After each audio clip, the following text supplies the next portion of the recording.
সংবাদ সবাইকে স্বাগত জানাচ্ছি। আমি ফিরোজ তোহা। শুরুতেই সংবাদ শিরোনাম জানিয়ে দেব এই মুহূর্তে হাতে পাওয়া সর্বশেষ গুরুত্বপূর্ণ আপডেট বাংলা সংবাদ।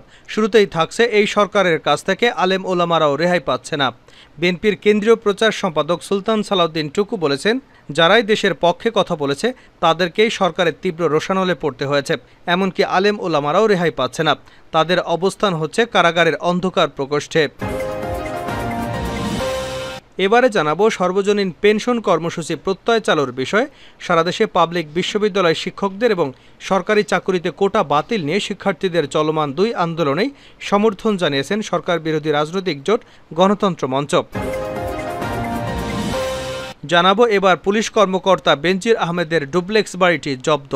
নারায়ণগঞ্জের রূপগঞ্জে 24 কাঠা জমির উপর 10 কোটি টাকা ব্যয় নির্মিত পুলিশের সাবেক মহাপরিদর্শক বেনজির আহমেদের ডুপ্লেক্স বাড়িটি দুদকের সহযোগিতায় জব্দ করেছে জেলা প্রশাসন। এদিকে বিএনপি জামাতকে যে কোনো মূল্যে প্রতিহত করতে হবে বলে মন্তব্য করেছেন বাংলাদেশ আওয়ামী লীগের যুগ্ম সাধারণ সম্পাদক ও সমাজ কল্যাণ মন্ত্রী ডক্টর দীপু মনি।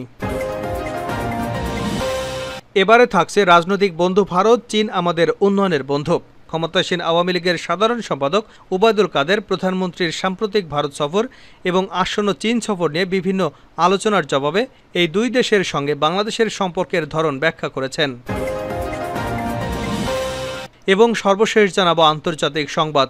জম্মু কাশ্মীরের সংঘর্ষে প্রাণ গেল ভারতীয় সেনার। জম্মু কাশ্মীরের বুলগাম জেলায় স্বাধীনতাকামী সশস্ত্র গোষ্ঠীর সংঘর্ষে একজন সেনা জওয়ান নিহত হয়েছেন। শনিবার দেশটির সেনা কর্মকর্তাদের বরাতে খবর জানিয়েছে টাইমস অফ ইন্ডিয়া। এতক্ষণ শিরোনাম শুনছিলেন, এবার বিস্তারিত। প্রিয় দর্শক, আপনি যদি এই চ্যানেলে নতুন হয়ে থাকেন, ভিডিওটি দেখতে দেখতে চ্যানেলটি সাবস্ক্রাইব করে আমাদের সঙ্গে থাকুন। আর এই ভিডিও সম্পর্কে আপনি আপনার মূল্যবান মতামতটি কমেন্ট বক্সে জানিয়ে দিন। আর হ্যাঁ প্রিয় দর্শক, জানিয়ে দিন ভিডিওটি কোথা থেকে দেখছেন। এই সরকারের কাছ থেকে আলেম ওলামারাও রেহাই পাচ্ছে না, সুলতান সালাউদ্দিন টুকু। বিএনপির কেন্দ্রীয় প্রচার সম্পাদক সুলতান সালাউদ্দিন টুকু বলেছেন, যারাই দেশের পক্ষে কথা বলেছেন তাদেরকেই সরকারের তীব্র রোষানলে পড়তে হয়েছে। এমনকি আলেম ওলামারাও রেহাই পাচ্ছে না। তাদের স্থান কারাগারের অন্ধকার প্রকোষ্ঠে হচ্ছে। তিনি বলেন, এই মাফিয়া সরকারের কাছে কেউ রেহাই পায়নি। বিরোধী রাজনীতিবিদদের, শীর্ষ নেতাদের থেকে শুরু করে একেবারে তৃণমূল পর্যন্ত হামলা মামলায় কাহিল করবার চেষ্টা করা হয়েছে। সমাজের সুশীল, বুদ্ধিজীবী, শিক্ষক, সাংবাদিকদেরকেও নির্যাতন করা হয়েছে। এ অবস্থা থেকে দেশকে বাঁচাতে দলমত নির্বিশেষে সবাইকে ভূমিকা রাখতে আহ্বান জানান তিনি। শনিবার রাজধানীর নয়াপল্টনে বিএনপির কেন্দ্রীয় কার্যালয়ে জাতীয়তাবাদী উলামা দলের নবগঠিত ঢাকা মহানগর উত্তর ও দক্ষিণ নেতাদের সাথে এক মত বিনিময়কালে তিনি এসব কথা বলেন। জাতীয়তাবাদী যুবদলের সাবেক এই সভাপতি বলেন, বিএনপির প্রতিষ্ঠাতা জিয়াউর রহমান দেশকে সেকুলারিজম থেকে রক্ষা করতে সকল ধর্মের মানুষকে নিয়ে দল গঠন করেছিলেন। তিনি বিশ্বাস করতেন, এদেশের সিংহভাগ ধর্মপ্রাণ মানুষকে বাদ দিয়ে, তাদের আবেগ অনুভূতিকে বাদ দিয়ে রাষ্ট্র বিনির্মাণ সম্ভব নয়। কিন্তু এই সরকার সেই নীতি থেকে সরে গিয়ে পাশের একটি দেশের ফর্মুলায় ধর্মপ্রাণ মুসলমানদের উপর প্রথম আঘাত হানে। তারা শাপলা চত্বরে অসংখ্য হেফাজত নেতাকর্মীদের নিহত হয়েছে। তাদের হাতে আলেম ওলামারা বারবার রক্তাক্ত হয়েছে। টুকু বলেন, এই সরকারকে সরাতে দরকার ঐক্য। আমাদের সমাজের প্রত্যেক স্তরে সেই ঐক্য সৃষ্টি করতে আলেম ওলামাদের ভূমিকা পালন করতে সর্বগ্রাহে এগিয়ে আসতে হবে। তাদের একটি বক্তব্য সাধারণ মানুষ খুব সম্মানের সাথে নেয়, আর সেটাকেই কাজে লাগাতে হবে জনগণের জন্য, দেশের মানুষের ভোটাধিকারের জন্য, গণতন্ত্র ফিরিয়ে আনবার জন্য ঐক্যবদ্ধ করতে হবে। শিক্ষক ও কোটা বিরোধী আন্দোলনে গণতন্ত্র মঞ্চের সমর্থন।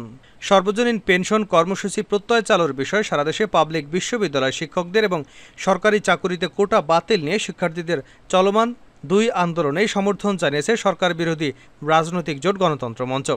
দুপুরে জাতীয় প্রেস ক্লাবের সামনে সমাবেশের মঞ্চের সমন্বয়কারী গণসংহতি আন্দোলনের প্রধান সমন্বয়ক জোনায়েদ সাকি ঘোষণা দেন। তিনি বলেন, মানুষকে বন্দী করার জন্য হত্যা করছে, গুম করছে, দেশ ধ্বংস করছে। তারা ক্ষমতা ছাড়বে না। শিক্ষার্থীরা রাজপথে নেমেছে কোটা সংস্কারের জন্য, শিক্ষকরা আন্দোলনে নেমেছেন দাবি আদায়ের জন্য। এসব আন্দোলন ফুঁসে উঠেছে বলে এখন আবার ছাত্রলীগের গুন্ডা বাহিনী, হেলমেট বাহিনী বিশ্ববিদ্যালয়ের হলে হলে পাহারা বসিয়েছে এবং আন্দোলনটাকে দমন করবার জন্য নীল নকশা করছে। জাতীয় প্রেস ক্লাবের সামনে গণতন্ত্র মঞ্চের উদ্যোগে প্রধানমন্ত্রী ভারত সফরে সম্পাদিত স্বার্থবিরোধী বিভিন্ন সমঝোতা স্মারকের প্রতিবাদে এ সমাবেশ হয়। সমাবেশের পর বিক্ষোভ মিছিল পুরানা পল্টন মোড়ে গিয়ে শেষ হয়। সমাবেশে নাগরিক ঐক্যের সভাপতি মাহমুদুর রহমান মান্না বলেন, এ সরকারকে বৈধতার কোনো অনুমোদন দেব না। সরকারের বিরুদ্ধে তাদের লড়াই চলবে। মাঝে মাঝে অনেকেই বলেন, অনেক বছর তো লড়াই করেছেন, পারলেন না তো। কিন্তু কাল পারিনি আজ পারবো, আজ পারিনি কাল পারবো। লড়াইটা চলবে যতদিন পর্যন্ত তাদের পরাজিত করতে না পারি। এখানে কোনো থামাথামি নেই, আপোষ নেই। নেতাকর্মীদের উদ্দেশ্যে তিনি বলেন, দুর্নীতিবাজদের, চরিত্রহীনদের এবং জবরদখলকারীদের সঙ্গে গণতন্ত্র মঞ্চ কোনো আপোষ করবে না। সুনির্দিষ্ট একটা কর্মসূচির ভিত্তিতে মত পথ নির্ধারণ করে আন্দোলন গড়ে তোলার চেষ্টা করছে। সেই পথ থেকে বিচ্যুতি হয়নি, আর লড়াই ছাড়া মুক্তি পাবে না। তাই বাঁচার জন্য এ লড়াই আপনাদের সবাইকে করতে হবে। এবার বেনজিরের ডুপ্লেক্স বাড়ি জব্দ।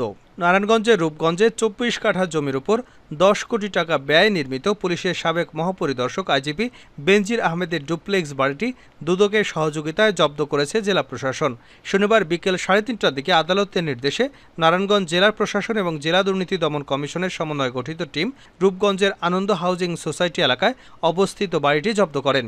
এ সময় উপস্থিত ছিলেন নারায়ণগঞ্জ অতিরিক্ত জেলা প্রশাসক শফিকুল আলম, দুদকের উপপরিচালক মইনুল হোসেন রওশনী, রূপগঞ্জ উপজেলা নির্বাহী কর্মকর্তা ইউএনও আহসান মাহমুদ রাসেল, সহকারী কমিশনার ভূমি সিমন সরকার প্রমুখ। এর আগে সাবেক আইজিপি বেনজির আহমেদ এবং তার স্ত্রী কন্যাদের নামে থাকা বান্দরবানের খামার বাড়ি, মৎস্য ঘের সহ 25 একর জায়গা জিম্মায় নিয়েছে বান্দরবান জেলা প্রশাসন। 4 জুলাই জেলা সদরের সোয়ালোকের মাঝের পাড়ায় জায়গাটি সরজমিনে পরিদর্শন করে সেখানে সাইনবোর্ড লাগিয়ে দেন জেলা প্রশাসক।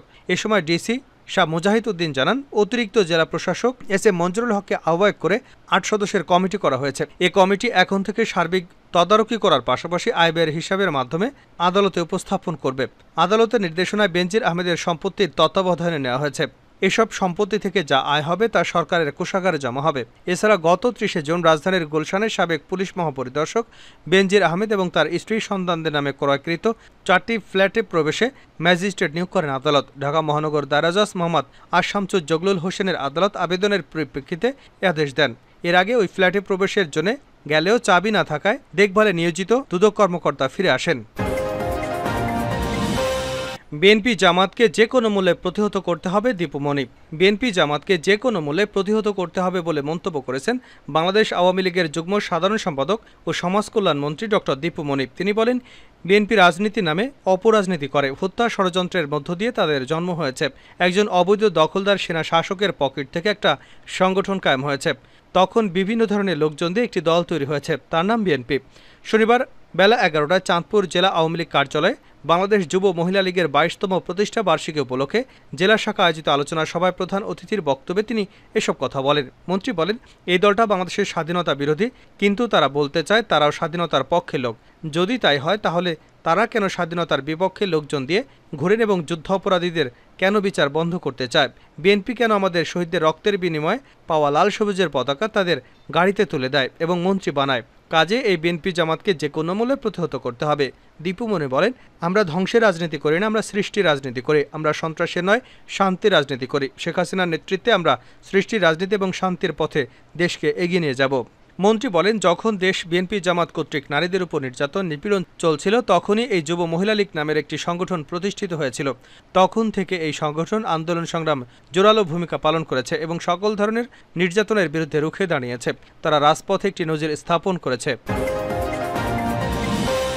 জম্মু কাশ্মীরের সংঘর্ষে প্রাণ গেল ভারতীয় সেনার। জম্মু কাশ্মীরের কুলগাম জেলায় স্বাধীনতাকামী সশস্ত্র গোষ্ঠীর সঙ্গে সংঘর্ষে একজন সেনা জওয়ান নিহত হয়েছেন। শনিবার দেশটির সেনা কর্মকর্তাদের বরাতে খবর জানিয়েছে টাইমস অফ ইন্ডিয়া। ভারতীয় সেনাবাহিনী জানিয়েছে, স্বাধীনতাকামী সশস্ত্র গোষ্ঠীর উপস্থিতি জানার পর দক্ষিণ কাশ্মীর জেলায় অবস্থিত মোডারগাম গ্রামে অভিযানে নামে নিরাপত্তা বাহিনী। এতে দুপক্ষের মধ্যে গোলাগুলিতে এক সেনা প্রাণ হারায়। আপ্রাণ চেষ্টা সত্ত্বেও গুরুতর আহত সৈনিককে প্রাণে বাঁচানো যায়নি। এর আগে কাশ্মীর জোন পুলিশ এক স্যান্ডেলে জানায়, কুলগাম জেলার মোডারগ্রাম গ্রামে এনকাউন্টার শুরু হয়েছে। পুলিশ এবং নিরাপত্তা বাহিনী কাজ করছে, বিস্তারিত পরে জানানো হবে। এ হামলার পর ওই এলাকায় আইনশৃঙ্খলা পরিস্থিতি জোরদার করেছে নিরাপত্তা বাহিনী। এর জন্য অতিরিক্ত সেনা মোতায়েন করা হয়েছে। উল্লেখ্য, গত কয়েক মাসে আবারও উত্তপ্ত হয়ে উঠেছে জম্মু কাশ্মীরের নিরাপত্তা পরিস্থিতি। গত জুন মাসে উপত্যকার ডোডা জেলার গান্দো এলাকায় নিরাপত্তা বাহিনীর সাথে সংঘর্ষে 3 স্বাধীনতাকামী যোদ্ধা নিহত হয়েছেন।